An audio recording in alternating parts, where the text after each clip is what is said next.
Hello, this is Monty with Monty's Black Politics.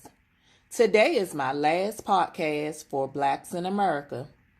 We started this series with episode 1, Slavery in America, with the questions: did African Americans fight on the right side of the Revolutionary War?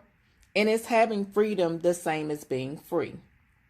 Episode 2 discussed the Reconstruction Period after African American slaves were free in January of 1863, with the questions: did free blacks receive 40 acres and a mule? What did freedom look like for blacks during that time? And what led to the collapse of the Reconstruction Period? Episode 3 discussed African American political representation and participation, with the questions: what were the limitations post-Reconstruction? Why African Americans went from being Republicans to Democrats, and does the Democrats have African Americans' best interests? Before starting this series, I thought that my research findings were the only things I would learn, and my interviews to be a time of educating my family and friends on what I learned. But surprisingly, those discussions enlightened me more than any book or article ever could. I will play a couple of the clips from my interviews. So my first question: did African Americans fight on the right side of the Revolutionary War?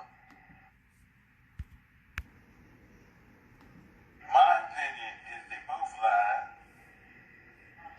to the Black Americans, and it was no right side.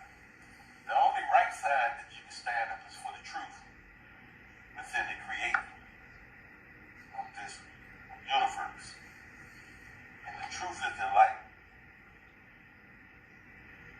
The truth is the way and the life. But if we had to pick a side, what side would you say you would have picked back then?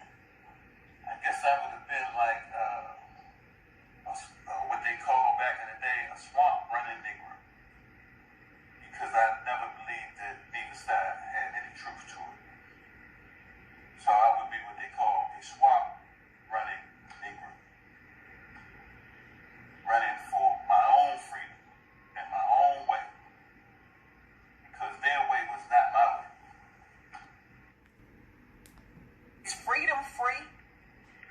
Freedom is what you believe in, that frees your spirit from this ungodly system.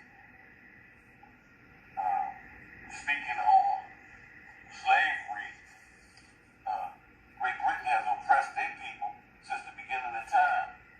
Who made them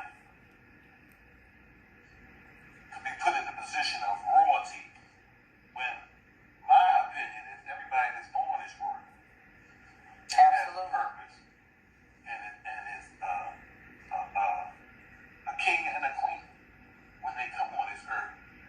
But because of stipulations by countries and governments, they want to lower your status and have power over you. And so the systems have been oppressed by all unions and all nations and all countries, to keep you deprived of knowing who you really are as a human being. And so, is freedom free?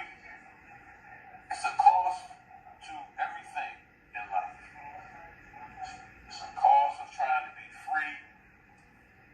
It's a cost of being a slave. It's a cost to have chains around your mind. And so, a person has to seek the truth within inside of themselves. They need to learn who they are, where they came from, what's their mission, what's their purpose on this earth. And then you'll find yourself to be free. They fought on the right side of the Revolutionary War, and this is why I say that. You have to think, when our ancestors, slaves were brought here from the various areas in which they were brought from, they were stolen from their homeland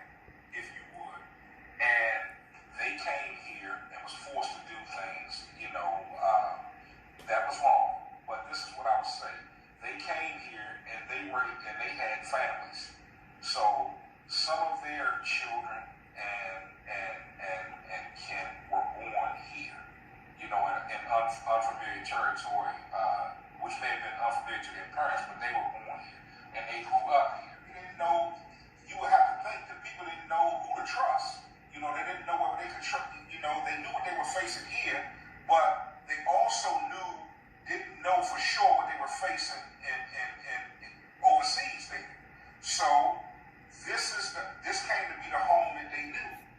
So they understood that they were under oppression here, but I guess they would have thought that by helping, if they were doing the right thing by helping fight to defeat the British, that they would be looked upon as a valuable asset. You understand what I'm saying?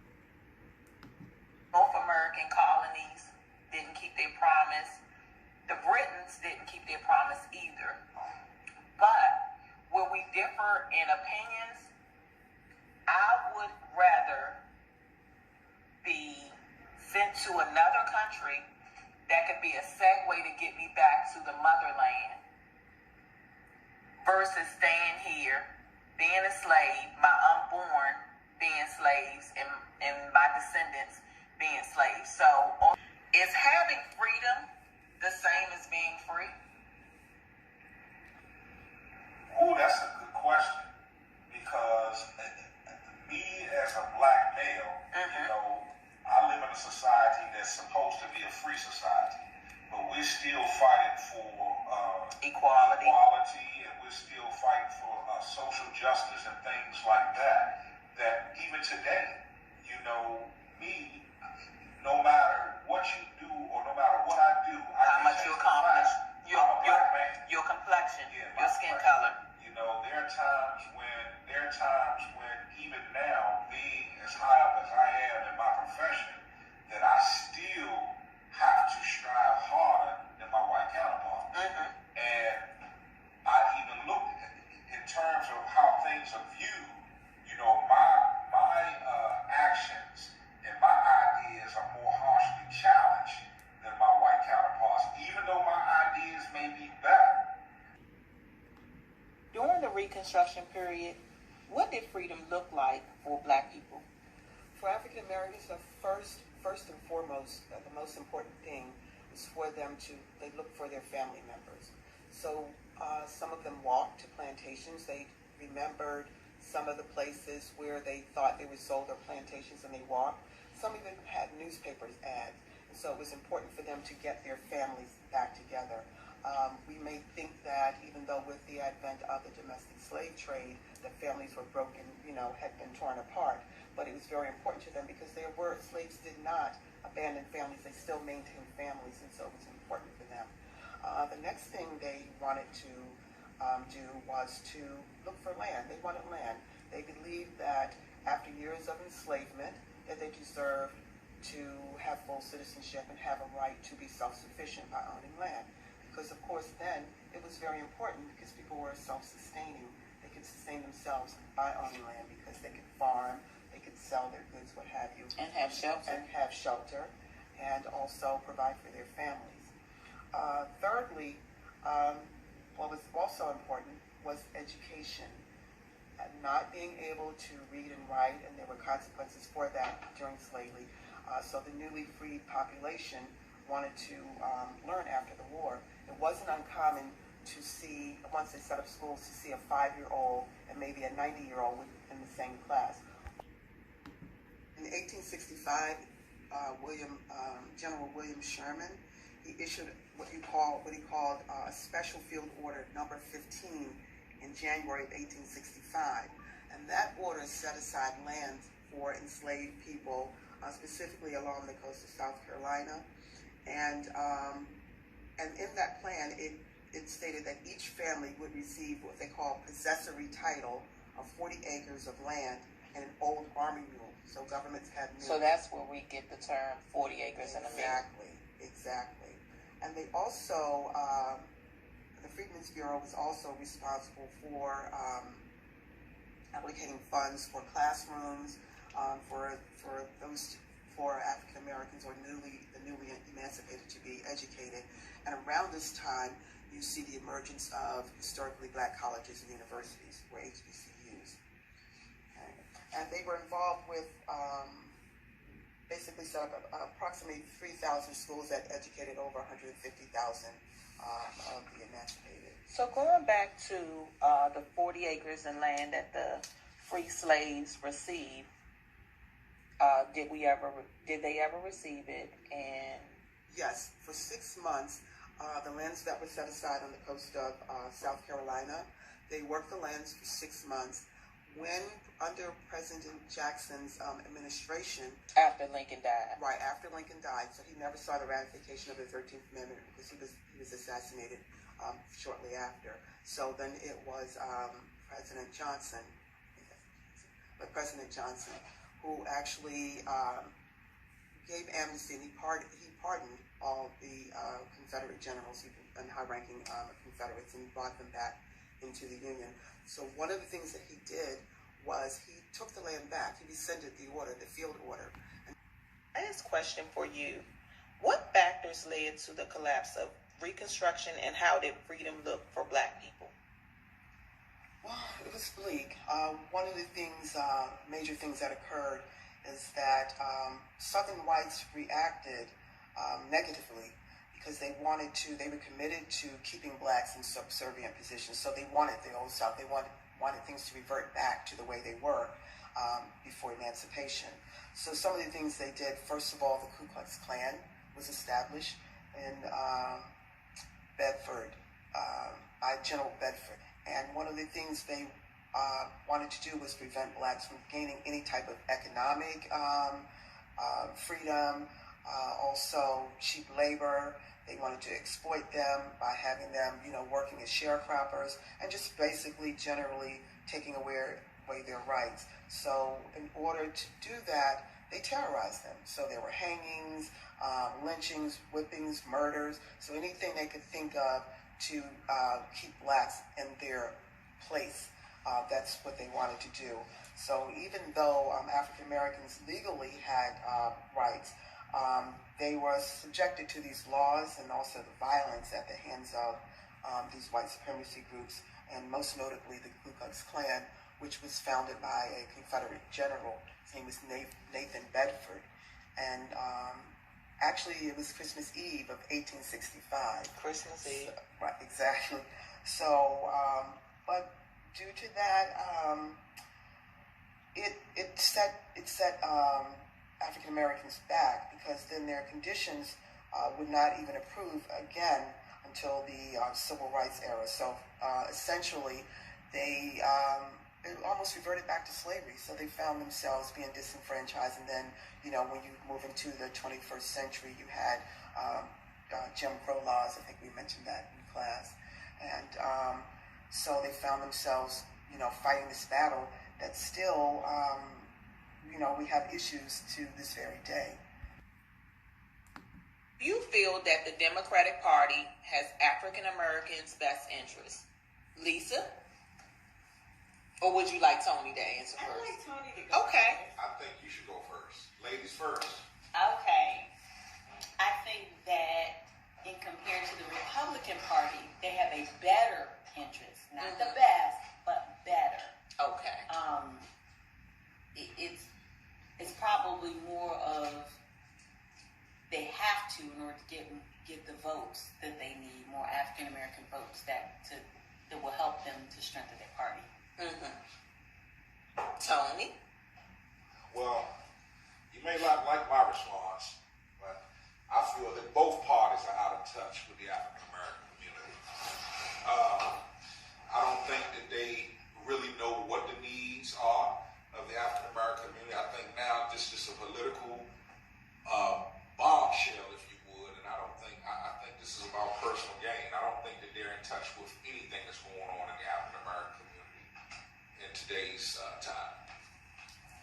So, I understand your position, Lisa, but I am more likely to agree with Tony.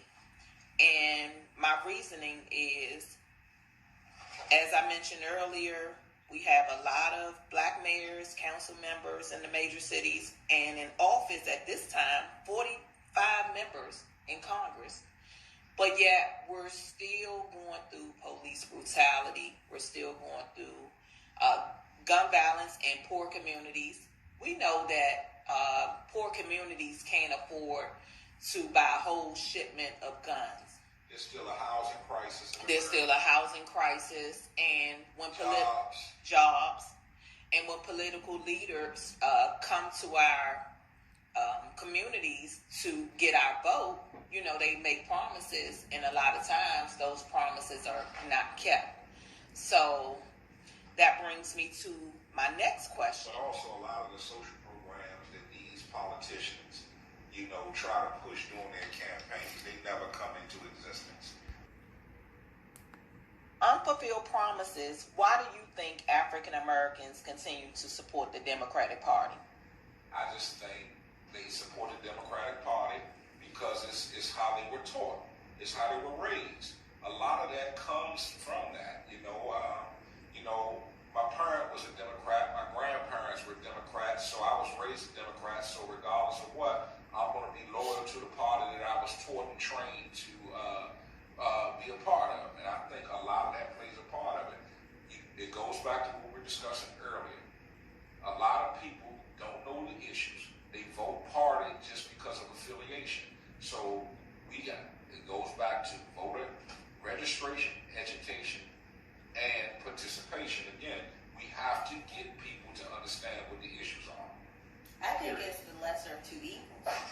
For some people, they look at it, but I think they tend to look at the Republican Party more as the white male establishment party, whereas Democrats, it really is the same, but we tend to see a sprinkle of African Americans and a sprinkle of women and a sprinkle of minorities are in the party. So then we say, okay, well, they let us in a little more than this other party. So I really think you just look at it and say, well, if I got to choose, this is the one I want to choose. Would be a better idea for people of color to come together, because I'm thinking, although African Americans have different issues going on in their community, that some of their issues are related to other people of color's issues. Would you say that people of color should start their own party, which would assure our issues are addressed? No, I don't believe in separation, period. I don't believe in that separation, because you go start your own party, you're promoting segregation. I don't believe in And it's going to end up like, I guess, the independent party. Well, you don't need, you don't, my answer to that, period, absolutely not. You don't want to do anything that's going to promote separatism. That's what we're dealing with right now. Make America great again. Hell, when was America great again? This is crazy. Basically what they're saying is make America white again. Throughout this series, I learned a lot about African American history. Unfortunately, a lot of things remain the same for blacks. Slavery did not end in 1863. Instead, it has been renamed from sharecropping to mass incarceration. African Americans have been forced into providing America with free labor without receiving anything in return.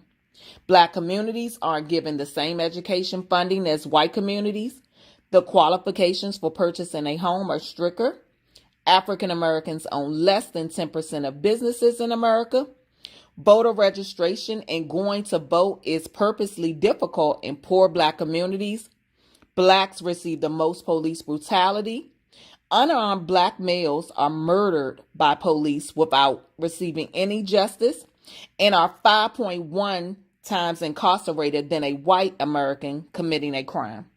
So my last question for this series is for all my listeners out there.